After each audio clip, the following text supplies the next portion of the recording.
Hello dear friends, हमारी जो आज की कहानी है वो है भगवान की मर्जी। तो चलिए कहानी शुरू करते हैं। एक आदमी मंदिर में सेवक था। उसका काम मंदिर की साफ सफाई करना था। भक्तों और श्रद्धालुओं द्वारा दिए गए दान में से थोड़ा बहुत उसे मंदिर के पुजारियों द्वारा दे दिया जाता था। इसी से उसकी गुजर बसर चल रही थी। वह अपनी ज़िंदगी से बहुत परेशान और दुखी था। मंदिर में काम करते करते वह दिन भर अपनी ज़िंदगी को लेकर शिकायतें करता रहता। एक दिन शिकायत करते हुए भगवान से बोला, वो भगवान जी, आपकी ज़िंदगी कितनी आसान है। आपको बस एक जगह आराम से खड़े रहना होता है। मेरी ज़िंदगी को देखो, कितनी कठिन ज़िंदगी जी रहा हूँ। मैं दिन भर कड़ी मेहनत करता हूँ, तब कहीं 2 जून की रोटी नसीब हो पाती है। काश मेरी ज़िंदगी भी आप ही की तरह होती। उसकी बात सुनकर भगवान बोले, तुम जैसा सोच रहे हो वैसा नहीं है। मेरी जगह रहना बिल्कुल आसान नहीं। मुझे बहुत सारी चीज़ें देखनी पड़ती हैं, बहुत सी व्यवस्थाएं करनी पड़ती हैं। ये हर किसी के बस की बात नहीं है। भगवान जी, कैसी बात कर रहे हैं आप?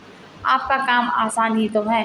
आपकी तरह तो मैं भी दिन भर खड़े रह सकता हूँ। इसमें कौन सी बड़ी बात है? मंदिर का सेवक बोला,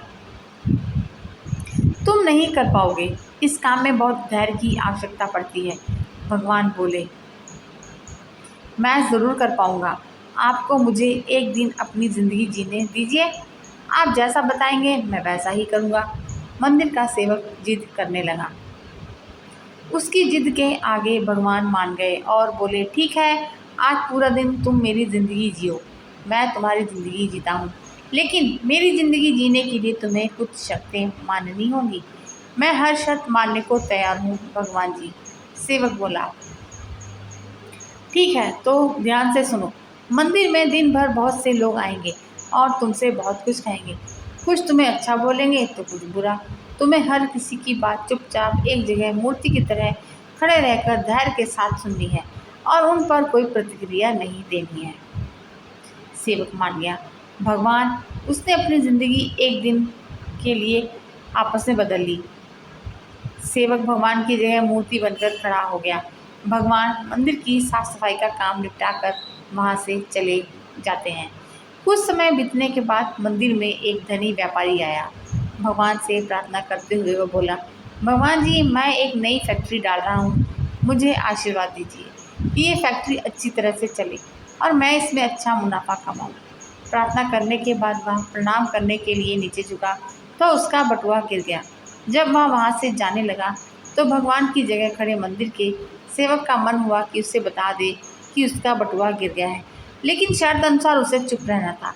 इसलिए वह कुछ नहीं बोला और खामोश खड़ा रहा। इसके तुरंत बाद एक गरीब आदमी वहाँ आया और वो बोला, भगवान जी, बहुत गरीबी में जीवन काट रहा हूँ। परिवार का पेट पालना है, माँ की दवाई की व्यवस्था करनी है। समझ नहीं पा रहा हूँ कि इतना सब कैसे करूँ। आज देखो, मेरे पास बस रुपया है, 1 रुपया है। इससे मैं क्या कर पाऊँगा? आप ही कुछ चमत्कार करो और मेरे लिए धन की व्यवस्था कर दो। प्रार्थना करने के बाद जैसे ही वह जाने को हुआ, उसे नीचे गिरा व्यापारी का बटुआ दिखाई दिया। उसने बटुआ उठा लिया और भगवान को धन्यवाद देते हुए बोला, भगवान जी, आप धन्य हैं। आपने मेरी प्रार्थना इतनी जल्दी सुन ली। इन पैसों से मेरा परिवार कुछ दिन भोजन कर सकता है। माँ की दवाई की भी व्यवस्था हो जाएगी। भगवान को धन्यवाद देकर वह वहाँ से जाने लगा। तब भगवान बने मंदिर के सेवक का मन हुआ कि उसे बता दे कि वह बटुआ तो व्यापारी का है, उसे मैंने नहीं दिया। वह जो कर रहा है वह चोरी है। लेकिन वह चुप रहने के लिए विवश था, इसलिए मन मारकर चुपचाप खड़ा रह जाता है। मंदिर में आने वाला तीसरा व्यक्ति एक नाविक था। वह 15 दिन के लिए समुद्री यात्रा पर जा रहा था। भगवान से उसने प्रार्थना की कि उसकी यात्रा सुरक्षित रहे और वह सकुशल वापस घर आ सके। वह प्रार्थना कर ही रहा था कि धनी व्यापारी वहां आ गया। वह अपने साथ पुलिस भी लेकर आया। नाविक को देखकर वह पुलिस से बोला, मेरे बाद ये मंदिर में आया है, जरूर इसने ही मेरा बटुआ चुराया होगा। आप इसे गिरफ्तार कर लीजिए। पुलिस नाविक को पकड़कर ले जाने लगी।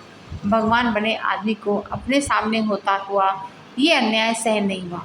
शर्त अनुसार उससे चुप रहना था, लेकिन उसे लगा कि बहुत गलत हो चुका है। यदि अब मैं चुप रहा तो एक बेकसूर आदमी को व्यर्थ में ही सजा भुगतनी पड़ेगी। उसने अपनी चुप्पी तोड़ते हुए कहा, आप गलत व्यक्ति को पकड़कर ले जा रहे हैं। ये बटुआ इस नाविक ने नहीं, बल्कि इसके पहले आए गरीब व्यक्ति ने चुराया। मैं भगवान हूँ, और मैंने यह सब देखा है। पुलिस भगवान की बात कैसे नहीं मानती। उनकी बात मानकर उन्होंने नाविक को छोड़ दिया और उस गरीब आदमी को पकड़ लिया जिसने बटुआ दिया था। शाम को जब भगवान वापस आए तो मंदिर के सेवक ने पूरे दिन का वृत्तांत सुनाते हुए उन्हें गर्व के साथ बताया कि आज मैंने एक व्यक्ति के साथ अन्याय होने से रोका है। देखिए आपकी ज़िंदगी जीकर आज मैंने कितना अच्छा काम किया है। उसकी बात सुनकर भगवान बोले, ये तुमने क्या किया? मैंने तुमसे कहा था कि चुपचाप मूर्ति बनकर खड़े रहना, लेकिन वैसा न कर तुमने मेरी पूरी योजना पर पानी फेर दिया।